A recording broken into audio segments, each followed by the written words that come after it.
TV Madhya Pradesh Chhattisgarh देख रहे हैं आप। आपके साथ मैं हूं आसिफ शेख। बिरनपुर हत्याकांड में सीबीआई चार्जशीट पर अब बयानबाजी देखने को मिल रही है। कांग्रेस के वार पर अब बीजेपी ने पलटवार किया है। उप मुख्यमंत्री विजय शर्मा ने कांग्रेस पर कटाक्ष किया।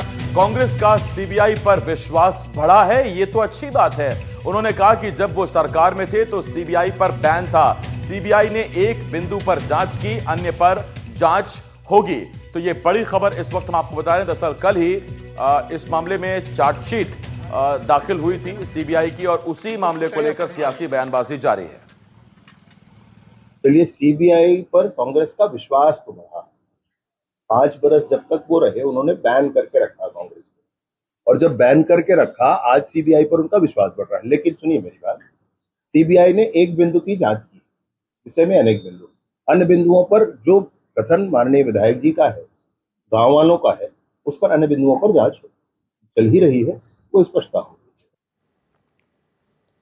छत्तीसगढ़ के चर्चित बिरनपुर हत्याकांड में सीबीआई ने चार्जशीट पेश की है, जिसमें घटना को दो पक्षों के विवाद से हुई घटना माना है और राजनीतिक साजिश का जिक्र नहीं किया है। वहीं मामले पर पीसीसी अध्यक्ष दीपक बैज से इस मसले पर एनडीटीवी ने बात की है।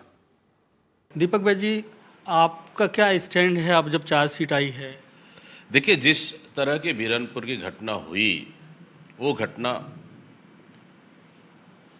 एक सामान्य सी घटना थी। 2 युवकों की आपस में झगड़े थी, पारिवारिक रूप में आया।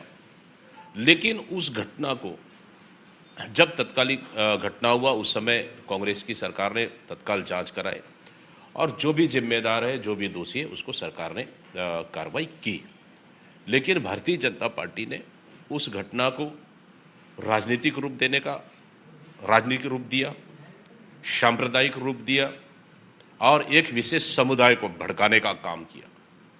और यही नहीं, पूरे चुनाव के दौरान भारतीय जनता पार्टी ने पूरे प्रदेश में एक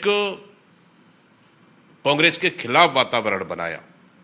साथ ही भारतीय जनता पार्टी ने, चाहे गृह मंत्री अमित शाह हो, प्रधानमंत्री मोदी हो, चाहे यहाँ के प्रदेश भारतीय जनता पार्टी के नेताओं, तमाम लोगों ने इसको गलत तरह से पूरे प्रदेश में चुनावी मुद्दा बनाकर इसको दुष्प्रचार किया।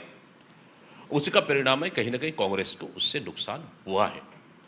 लेकिन अब सीबीआई की चार्जशीट आने के बाद भारतीय जनता पार्टी पूरी तरह से बेनकाब हो चुकी है, क्योंकि वो राजनीतिक घटना नहीं थी, ना वो सांप्रदायिक घटना थी, सिर्फ आपसी विवाद था और उसको कांग्रेस की सरकार ने कार्रवाई भी की।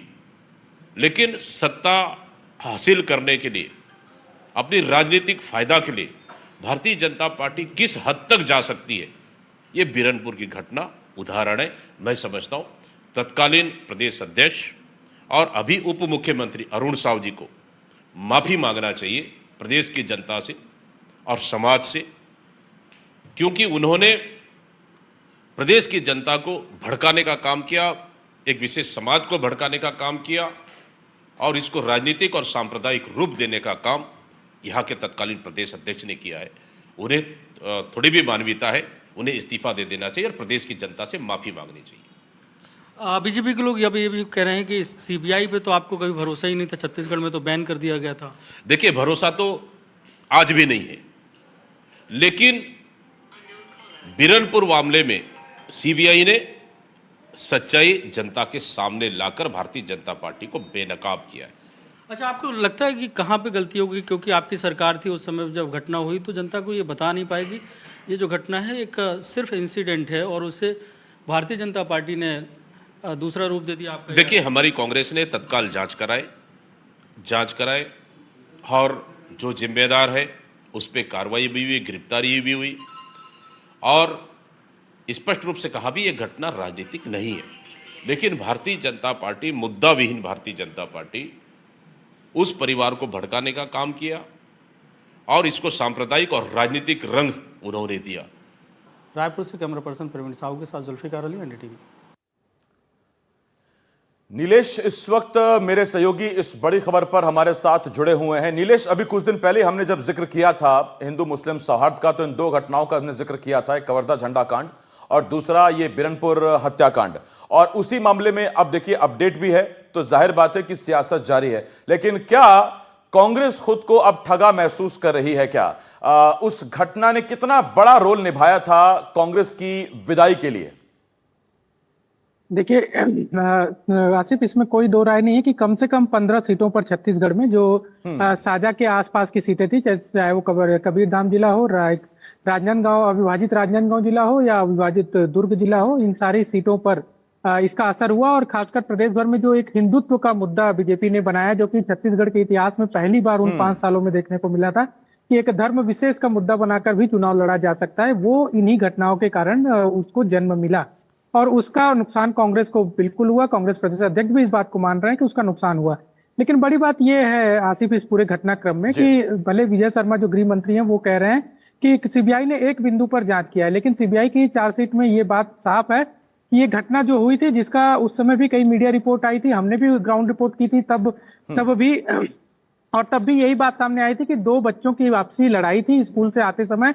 2 बच्चों का आपसी विवाद हो गया था साइकिल चलाने को लेकर, और वो विवाद जो है पहले 2 परिवारों, फिर उस इलाके में 2 पक्षों के बीच में बढ़ा। और वो इसमें कोई दो राय नहीं है कि एक समुदाय विशेष के बीच जाकर जब नारेबाजी की जा रही थी, तब भुवनेश्वर साहू जो थे, उनको, जो इस मामले में मृतक थे, उनको काफी गंभीर चोट लगी और उसके बाद उनकी मौत भी हो गई। और उसके बाद ये पूरा मामला जो है वो एक तरह से धार्मिक एंगल ले लिया और काफी विवाद हुआ। इस पूरे विवाद में 2 मुस्लिम पक्ष के लोगों के भी 2 लोगों की मौत हुई। एक दिन बाद, जब 8 तारीख की घटना थी और 10 तारीख को एक बड़ा प्रदर्शन किया जा रहा था, जिसका जो हिंदूवादी संगठन थे, जिसका सपोर्ट बीजेपी को भी था, बीजेपी का भी सपोर्ट था उस प्रदर्शन को। उसी दरमियान 2 लोग बकरी चराने वाले जो उस गांव के थे, पिता पुत्र रहीम और उनके बेटे ईदुल मोहम्मद, उनका शव एक दिन बाद गांव से कुछ दूर पर मिला था। और ये कहा जा रहा है कि उस विवाद के कारण उनकी हत्या हुई थी। लेकिन इस पूरे मामले में जो जांच हुई है, सिर्फ भुवनेश्वर साहू की हत्या के मामले में जांच हुई है। और इसके अलावा जो 2 लोग अन्य मरे थे, उनके परिवार के लोग आज भी अपने आप को ठगा कहते हैं, अपने आप को ये कहते हैं कि कोई भी सरकार रही हो, चाहे पिछली कांग्रेस सरकार थी या फिर आपकी बीजेपी सरकार, दोनों ही, उनका सुध लेने वाला कोई नहीं है। तो ये भी देखने वाली बात होगी कि एक पक्ष को तो ठीक है, जो थोड़ा लाभ भी मिला, राजनीतिक सहयोग भी मिला, लेकिन दूसरा पक्ष जो है इस मामले में आज भी अपने आप को न्याय के लिए घूमता हुआ नजर आ रहा है। और सीबीआई के का जो जांच का एंगल है आसिफ, उस पर भी जिक्र करना जरूरी है, क्योंकि बार बार ये बात कही जा रही थी कि राजनीतिक साजिश के तहत और सांप्रदायिक साजिश के तहत इस घटना को अंजाम दिया गया। सीबीआई ने अपनी चार्जशीट में एकदम स्पष्ट किया है कि इसमें ना तो कोई राजनीतिक साजिश थी और ना ही कोई सांप्रदायिक साजिश थी। ये सिर्फ और सिर्फ 2 बच्चों की लड़ाई थी, जो बड़ा रूप लेकर इतना बड़ी घटना में तब्दील हो गई।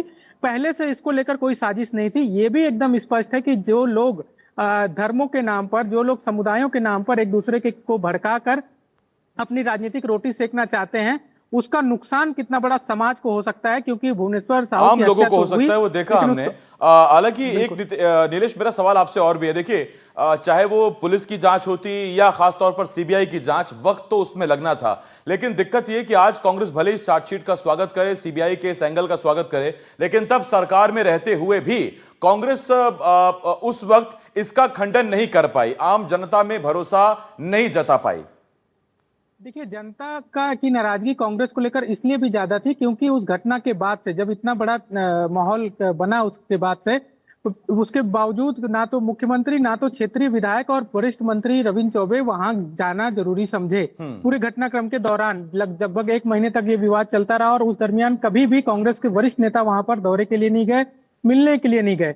इसके अलावा एक और जिक्र करूंगा, सिर्फ कांग्रेस भले आज कह रही है कि उस मामले में बड़ी निष्पक्षता से जांच की गई, बहुत तेजी से काम हुआ, लेकिन जब उस घटना पे जब सूचना मिली थी, जो उस समय के तत्कालीन चौकी प्रभारी थे उस इलाके के, बीनू राम ठाकुर, उनकी भी एनडीटीवी, आपको ध्यान होगा कि एनडीटीवी ने एक खबर दिखाई थी कि बीनू राम ठाकुर उस घटना में घायल हुए थे, जिसका चार्जशीट सीबीआई की चार्जशीट में भी उसका जिक्र है कि भुवनेश्वर साहू को बचाते समय वो घायल हुए थे।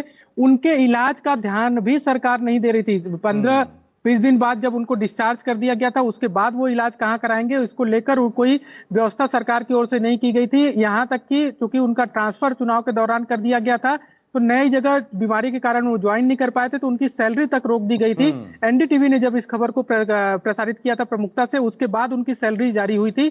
ये भी इस बात का भी जिक्र करना होगा कि बिनू राम ठाकुर, जो कि उस घटना में जांच में अहम भूमिका थे, सबसे पहले पुलिस की ओर से पहुंचने वाले एसआई थे, अधिकारी थे, उनको भी जो सुरक्षा व्यवस्था की बात तो दूर की है, उनको जो जरूरी चीजें थी हेल्थ को लेकर वो भी मुहैया नहीं कराई गई थी। यानी ठीक कि बात है। सरकार और उस समय आगे कितना यही गंभीर देखना थी, होगा कि ये इसका देखिए अब तो चार्जशीट आ गई है, इस पर क्या चार्जशीट में जो चीजें हैं वो भी हमने आपको बताई, लेकिन अब देखना ये होगा कि क्या कांग्रेस अब इसको भुना पाती है आगे आने वाले वक्त में, क्या वो बता पाती है कि उसकी कमी जरूर रही हो लेकिन उसकी कोई साजिश या कोई ऐसी मंशा नहीं थी, उसकी कुछ कमियां जरूर रही हों, जैसा नीलेश भी मेरे सहयोगी बता रहे हैं कि वो शायद विद्रोह, वो गुस्सा शांत हो सकता था अगर कुछ कदम उठाए जाते उस वक्त। एक बहुत बहुत धन्यवाद करता हूं मैं आपका नीलेश, इस तमाम जानकारी के लिए। नीलेश मेरे सहयोगी हमारे साथ इस बड़ी खबर पर जुड़े हुए थे।